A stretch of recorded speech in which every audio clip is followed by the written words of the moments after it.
right, who better to analyze all that we just heard than Karl Rove, former Deputy Chief of Staff and Senior Advisor to President George W. Bush. He is also a Fox News contributor. So much to react to.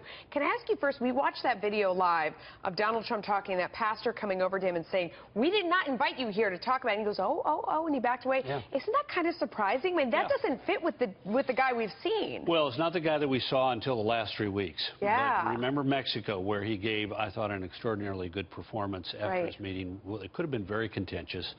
And that's the Donald Trump that he needs to display between now and the end of the election. And that was on the fly, and he did it. Yeah, and he did it on the fly. That was very interesting. Okay, let's break down some of those polls. So now we see the momentum really shifting. The ones that we just got that we hadn't heard before, CNN, he's up by 5 in Ohio, 3 in Florida. Nevada, he's ahead. Ohio, he's ahead in that other poll that we had been looking at this morning.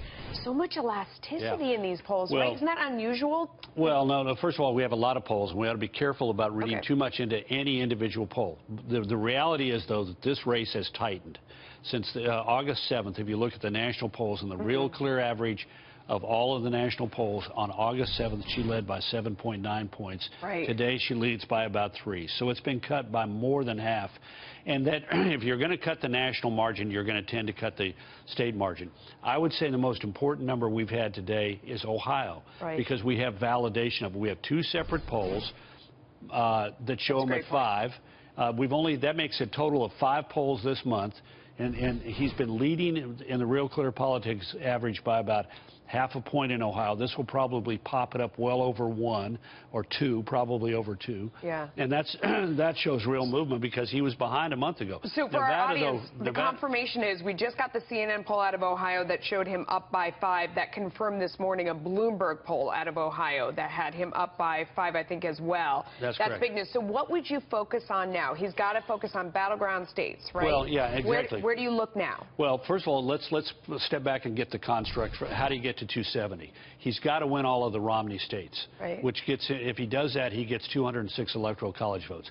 He's behind in one of them today, North Carolina with 15. He is barely ahead in Georgia with 16 and Arizona with 11. He can't lose any of those. North Carolina is the problem area. He's then got to win Florida.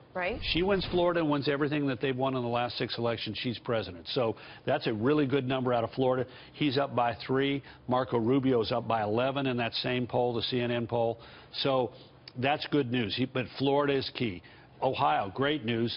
Those 2 states would get him to 253. Nevada, if it's accurate, and I think it is, Nevada has been close. He actually led in Nevada through the end of July. If Nevada goes his way, that gets him to 259. If he's ahead in Iowa, that gets him to 265. He's still got to get to 270. And that means he's got to win the 2nd District of Maine plus New Hampshire, or he's got to win Pennsylvania, or he's got to win Michigan, or something else. Start working on that territory. Yeah, start figuring out where that is. Thank you, Karl Rove. Really insightful. We appreciate it.